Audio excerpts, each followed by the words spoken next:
Madame, Monsieur, bonsoir. Ravi de vous retrouver sur Tri TV. Bienvenue dans ce 20h. Nous sommes lundi 6 juin 2022. Voici les titres que nous développerons dans cette session.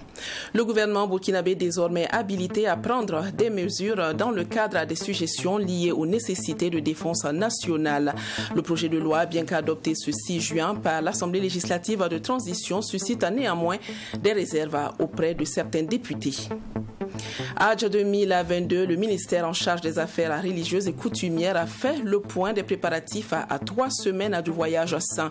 Des changements majeurs à noter, notamment au niveau du quota des pèlerins burkinabés attendus cette année à la Mecque et du prix du billet de voyage.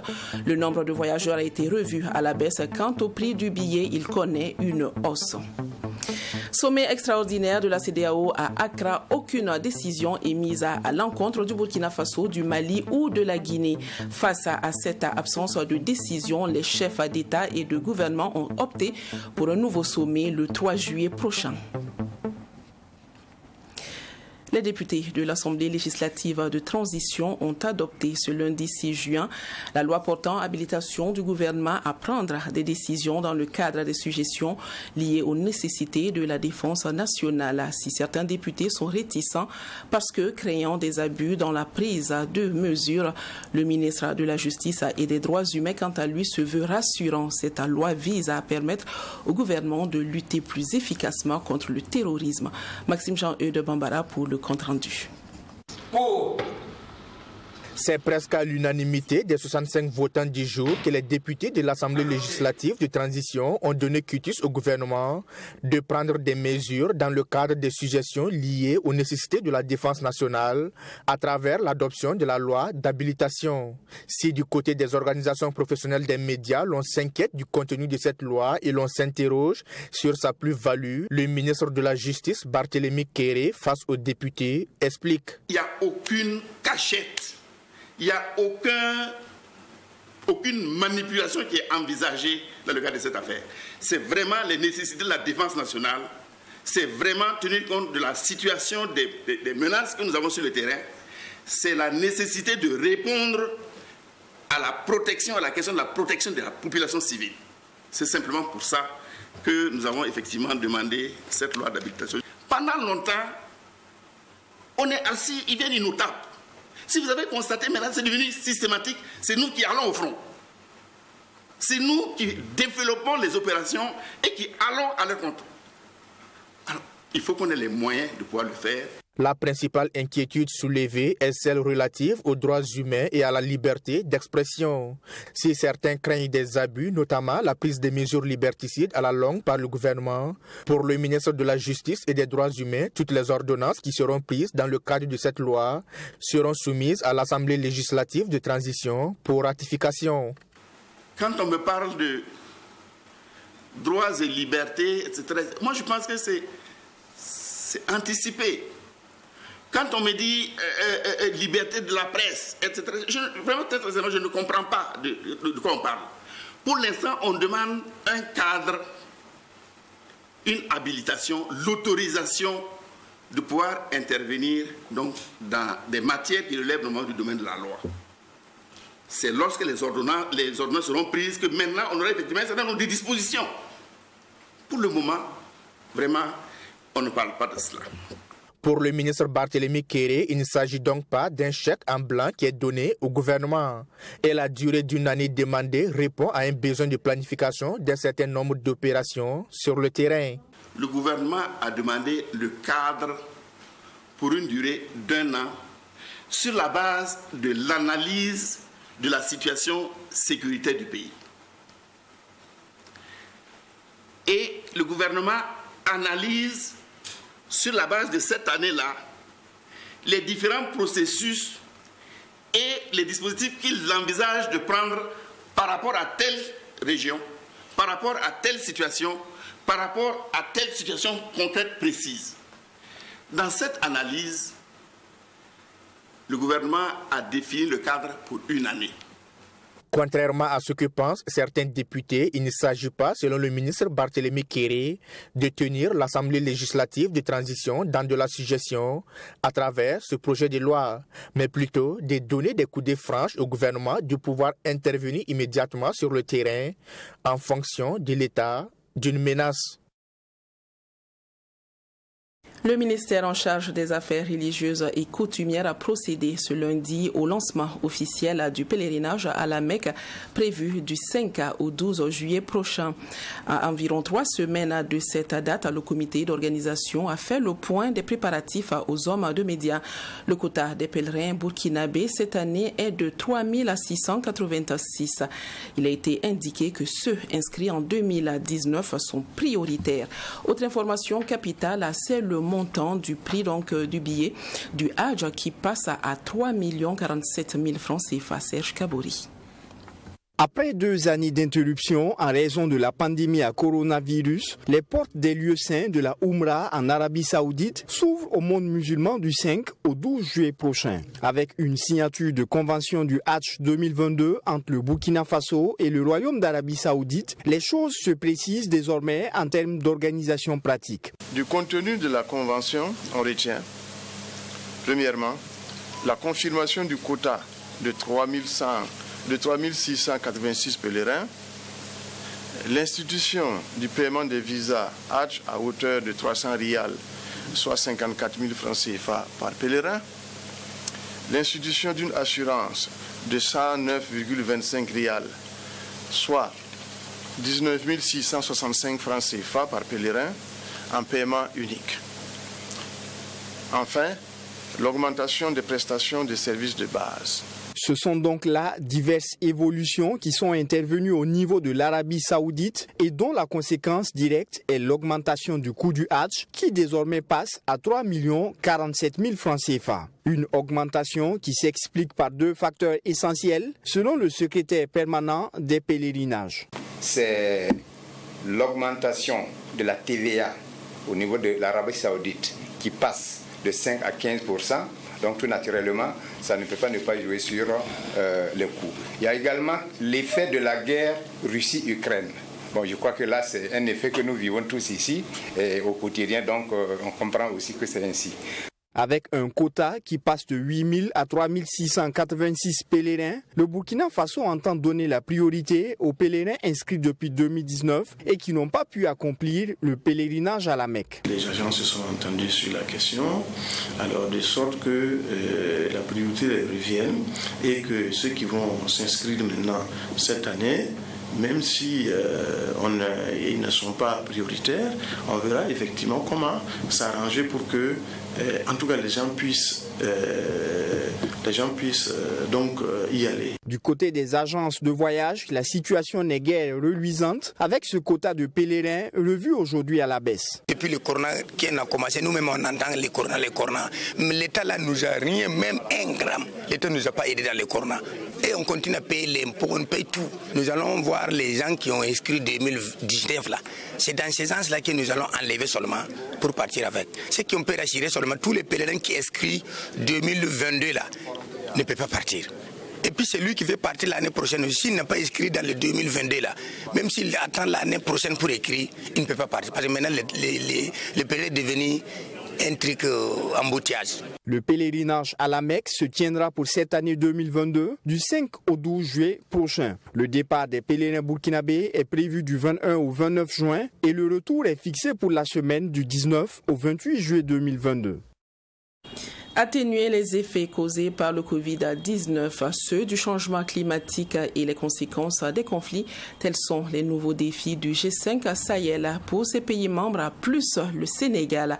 Pour ce programme conjoint qui vient en réponse à ces différents fléaux, plus de 423 000 ménages sont concernés avec en ligne de mire les femmes et les jeunes.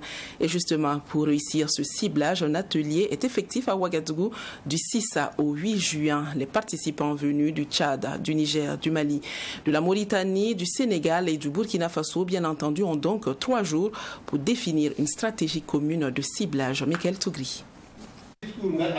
Ils viennent des pays du G5 Sahel en plus du Sénégal.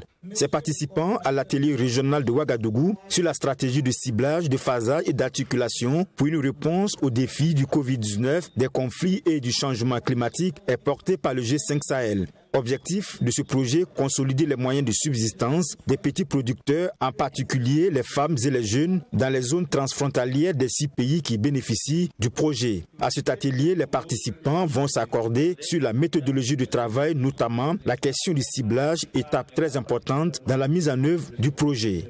Le ciblage, comme vous le savez tous, est une étape très importante dans la mise en œuvre de tout programme et projet et sa réalisation dans le respect strict des critères est l'un des gages pour la réussite. Dans ce domaine, vous avez sans doute des expériences avérées et cet atelier vous offrira l'occasion de partager ces expériences, les difficultés rencontrées et au finish s'entendre sur des approches et outils appropriés. Nous avons du potentiel qui pourrait être exploité et valorisé que si nous arrivons à partager nos expériences et acquis.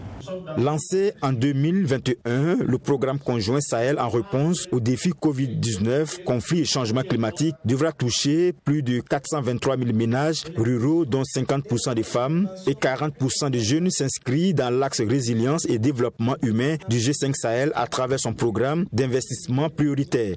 Il vise à renforcer de manière durable la résilience des populations rurales les plus vulnérables de la région du Sahel afin d'atténuer les effets de la crise du Covid-19, les effets des conflits et les effets du changement climatique.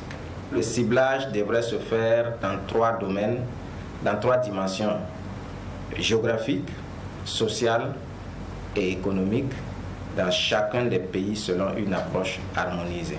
L'atelier qui nous réunit pour 3 jours est un cadre donc d'échange qui devrait permettre d'avoir une cohérence dans le ciblage des bénéficiaires de ce projet et de faciliter la mise en œuvre des activités d'intégration économique. Je vous exhorte donc à discuter dans un esprit de fraternité en tenant compte des priorités fixées par le programme SD3C. Et la mise en œuvre de ce programme conjoint Sahel en réponse aux défis Covid-19, conflits et changements climatiques, SD3C bénéficie de l'appui technique et financier de la FAO, du FIDA et du Programme alimentaire mondial PAM. Les maladies tropicales à négliger, MATN en abrégé, font des victimes chaque année à travers le monde entier. Au Burkina Faso, par exemple, entre 2016 et 2017, près de 10 000 cas positifs ont été détectés et plus d'une 50aine de personnes décédées. Le plan national de lutte contre les maladies tropicales à négliger fait des efforts mais reste cependant confronté à plusieurs obstacles. L'association Vision Nouvelle a donc décidé d'apporter sa touche dans la lutte à travers l'initiation d'un atelier de réflexion. Cet atelier a eu lieu aujourd'hui à Ouagadougou. Alexis Wendkoumni Belemnaba. Sur les 20 maladies tropicales négligées répertoriées par l'OMS, 1,5 milliard de personnes sont touchées par ces maladies à travers le monde. 47 pays de l'Afrique, dont le Burkina Faso, sont concernés. En 2016, plus de 1500 cas positifs de dengue sont enregistrés avec 20 décès. En 2017, ce sont plus de 8000 cas positifs avec 36 décès qui ont été recensés. Une situation qui handicape les Burkinabés avec des impacts négatifs sur les populations. Malgré les avancées dans cette lutte, un obstacle demeure. Parmi les 20 MTN dénombrés par l'Organisation mondiale de la santé, 19 sont présentes au Burkina Faso et 13 d'entre elles constituent des endémies qui font l'objet de luttes coordonnées à travers un programme national. La lutte contre les maladies tropicales négligées dans notre pays a connu des avancées significatives ces dernières années, mais reste confrontée à une insuffisance de ressources financières et à une faible performance dans la coordination multisectorielle. Réussir la lutte contre les MTN n'incombe pas seulement à la stratégie du programme national. Voilà pourquoi l'association Vision Nouvelle juge opportun d'identifier une approche afin d'accompagner le plan national de lutte contre les maladies tropicales négligées. À travers cet atelier, 2 objectifs se déclinent. Il est crucial d'intensifier le plaidoyer visant à accroître le financement et engager davantage les populations, les élus locaux, les médias et les organisations de la société civile en faveur de la lutte pour le contrôle et l'élimination des MTN. L'organisation de cette rencontre vise d'une part la prise de conscience de l'urgence à agir et des enjeux sur les MTN et d'autre part susciter l'engagement des autorités communales pour l'inscription d'une ligne budgétaire en faveur de la lutte contre les MTN dans les plans communaux de développement. Encourager les médias communautaires à insérer le thème de la lutte contre les MTN dans leur programme. Pour l'association Vision Nouvelle, l'atteinte de ces objectifs permettront de réaliser non seulement des gains dans le secteur de la santé, mais aussi contribuer au développement de l'économie du pays. Il est attendu de ce cadre d'échange que les parties prenantes que sont les formations sanitaires, autorités communales et responsables des radios du plateau central et du centre-sud puissent être des porte-voix au sein des différentes communautés. Les membres de l'appel de Manega ont organisé un café-débat à la cité universitaire de la Patte d'Oie à Ouagadougou. Au cœur des échanges avec les étudiants, un thème unique, la réconciliation. Aziza Dabo, Yeli Monique Kam, Tahirou Bari et Dr Ignace Sangare, tous panélistes, ont développé des thématiques en lien avec la réconciliation nationale. La synthèse de ce débat vous est proposée dans ce reportage de Sarah Kabouré et Wendla Sida Kabouri. Ici à la cité universitaire de la Patte d'Oie, des membres de l'appel de Manega prônent la réconciliation nationale. Aziz Dabo, un des communicateurs à ce panel, a donné sa lecture sur la place qu'occupent les jeunes dans le processus de la réconciliation nationale au Burkina Faso. Après avoir abordé quelques aspects de la vie chère, il a encouragé la jeunesse, qui représente plus de 70% de la population, à s'impliquer dans le processus. Il est important que cette jeunesse s'investisse dans une réflexion prospective, parce que lorsqu'on parle de prospective, ça veut dire qu'on s'inscrit sur l'avenir. Il est vrai que les aînés ont fait énormément de choses, mais il est bien pour nous aussi qu'on s'investisse de telle sorte à ce que, en tirant le meilleur de ce que les aînés ont pu donner, on puisse surfer sur cela et qu'on puisse travailler d'arrache-pied en les accompagnant de telle sorte à ce que le Burkina Faso voit des lendemains meilleurs. Quant à Yeli Monique Kam, panéliste par ailleurs actrice politique, elle a fait un exposé sur la cassure sociale au Burkina et ses conséquences sur la jeunesse. Yeli Monique Kam a suggéré aux étudiants de toujours opter pour la solidarité et le dialogue dans la résolution des problèmes. Nous avons analysé ensemble l'actualité qui est marquée par une insécurité, une vie chère, et nous avons regardé avec les jeunes, nous avons analysé ensemble les perspectives. Qu'est-ce que nous pouvons faire pour le retour de la paix, pour améliorer les conditions de vie de toute la population, y compris les familles, les déplacés, et améliorer les conditions d'études.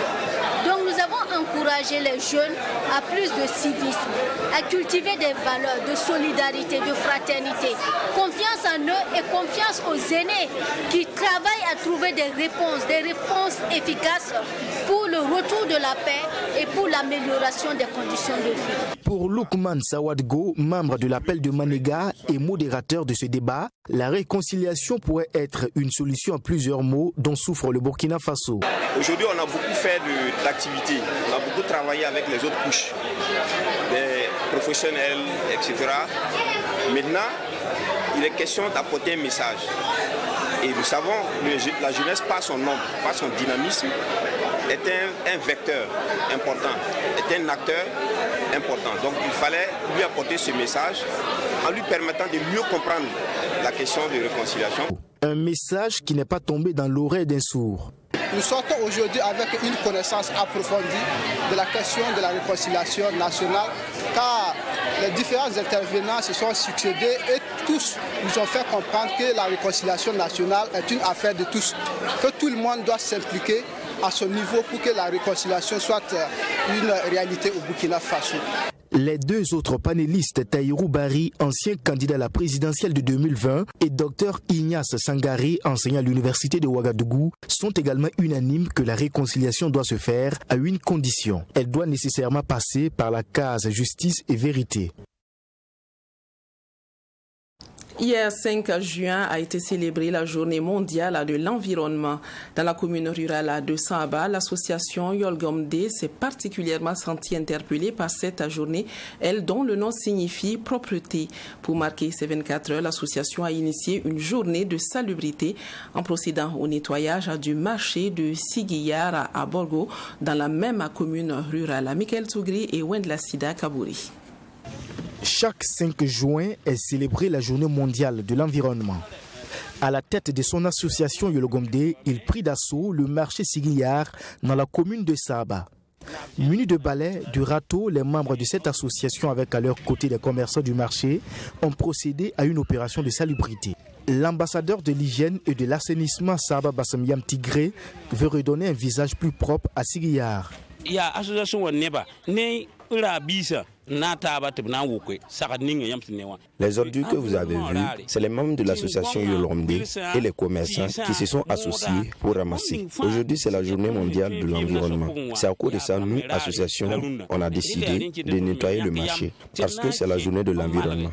Donc, il est bon de le rendre propre. S'il y a par exemple des sachets, des messes et toutes sortes d'ordures, l'environnement ne peut pas être dans un état propice.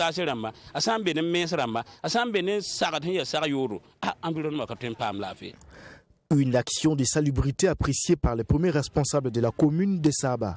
Et à cet effet, la direction technique de la mairie de Saba, représentée par Zakaria Kinda, a salué cette action de l'association Yolgomde, dont l'un des combats reste la protection de l'environnement. À Sigiyar également, les premiers responsables qui n'ont pas manqué de saluer les efforts de l'association. On a été ensemble au niveau du marché pour la propreté. L'ensemble des commerçants sont sortis pour accompagner cette activité de salubrité. Et c'est un acte fort qui interpelle. Nous avons vu qu'il y avait beaucoup de saleté et je pense que dans les jours à venir, nous-mêmes nous allons les approcher pour les sensibiliser afin que le marché ne soit plus dans cet état. Nous remercions l'association Yolgomde. On est très contents d'eux parce qu'ils sont venus pour nettoyer le marché de Sigiyar. Au nom de tous les commerçants de Sigiyar, nous les remercions pour leur engagement ce matin pour nettoyer Sigiyar. La journée mondiale de l'environnement a été initiée en 1972 par l'Organisation des Nations Unies. Cette édition 2022 marque un demi-siècle d'engagement de la communauté internationale pour la protection de l'environnement. La journée est célébrée sous le thème « Une seule terre ». La loterie nationale burkinabé, l'ONABé, une fois de plus, respecte sa traditionnelle montée des couleurs nationales. Depuis 2007, la nationale a des jeux de hasard honore ce rituel qui s'impose chaque premier lundi de chaque mois. Ce lundi 6 juin 2022, la tradition a réuni les agents du siège de la société autour du drapeau burkinabé. Mamidriana Kamabou. Le personnel de la Loterie nationale burkinabé avec à sa tête le premier responsable mobilisé pour la montée des couleurs nationales. 7h30 au son du ditané fredonné en chœur, le drapeau rouge-vert frappé d'une étoile dorée au milieu fait son ascension jusqu'à la cime du mat. Un acte patriotique qui traduit l'engagement de ses citoyens envers leur pays qu'est le Burkina Faso. Nous le savons tous. Le drapeau national est le symbole par excellence le plus représentatif et le plus visible du Burkina Faso dans le concert des nations. Il représente en tout temps et en tout lieu notre pays, notre unité, nos valeurs culturelles et ancestrales et notre patriotisme. Nous devons à ce titre honorer ce symbole national comme gage de notre engagement, de notre dévouement, de notre patriotisme à œuvrer par notre ardeur au travail et par notre solidarité et notre fraternité pour une LONABé performante et rayonnante au service de notre cher Burkina Faso et de nos populations conformément à notre mission et à notre slogan. Cette initiative, selon le directeur général de la LONABé, est à mettre à l'actif du bureau de la mutuelle, du délégué du personnel et des syndicats de la nationale des jeux de hasard. Emmanuel Désiré Tiamobiga a saisi l'occasion pour saluer la mobilisation de son personnel et celle des partenaires sociaux à cette cérémonie de montée des couleurs. C'est le lieu pour moi de féliciter les partenaires sociaux de la LONAB et de les exhorter à maintenir le cap. Je remercie également l'ensemble du personnel pour la mobilisation constatée. Je dis également merci à nos partenaires, notamment la RTB et l'ONTB, qui sont nos voisins, et leur personnel, pour s'être associés à cet événement fort. Pour rappel, c'est depuis 2007 que la Loterie nationale burkinabé organise cette cérémonie de montée du drapeau national chaque premier lundi du mois. Une tradition qui a donc été respectée ce lundi 6 juin 2022 à Ouagadougou, au siège de la Nationale des Jeux de hasard, avec la participation du personnel de la radiodiffusion télévision du Burkina et de l'Office national du tourisme burkinabé. La 6e session extraordinaire de la conférence des chefs d'État et de gouvernement sur la situation politique au Burkina Faso, en Guinée et au Mali s'est achevée le samedi 4 juin dernier à Accra, sans aucune décision contre les autorités qui dirigent ces pays en transition. Si des suscités, faute d'accord, les dirigeants ouest-africains ont décidé d'un nouveau sommet qui se tiendra le 3 juillet 2022. Le Mali, le Burkina Faso et la Guinée attendaient l'issue de ce sommet avec impatience. Réunis à Accra au Ghana, les membres de la CEDEAO devaient se prononcer sur le sort des sanctions à l'encontre de ces trois pays où ont eu lieu des coups d'État. Mais les dirigeants ouest-africains n'auraient pas réussi à se mettre d'accord. Il faudra finalement attendre le mois prochain.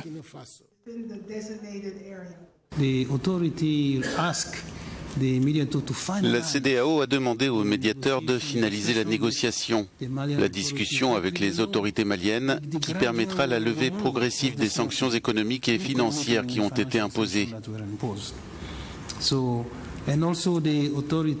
L'autorité a également décidé qu'elle réexaminera vraiment cette question, point très important, au début du mois prochain, le 3 juillet, lors du sommet ordinaire.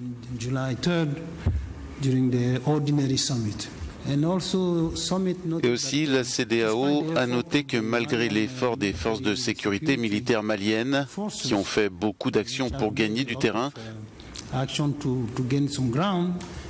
la situation sécuritaire est encore très difficile. Ainsi, le sommet appelle tous les partenaires internationaux à augmenter leur soutien au Mali en termes d'aide humanitaire.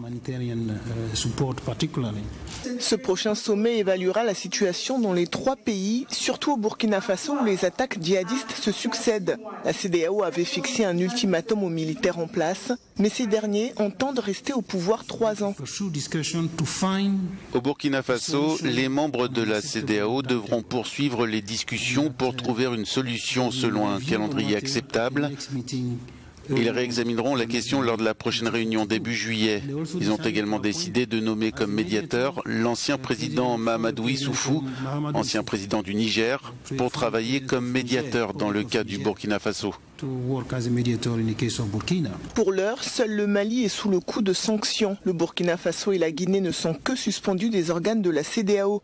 Mais dans les trois pays, les militaires invoquent la gravité des crises auxquelles ils sont confrontés et veulent avoir le temps nécessaire pour organiser des élections. Fin de cette édition, je vous retrouve demain, Dieu voulant, à la même heure sur le même canal avec de nouvelles actualités. Bonsoir.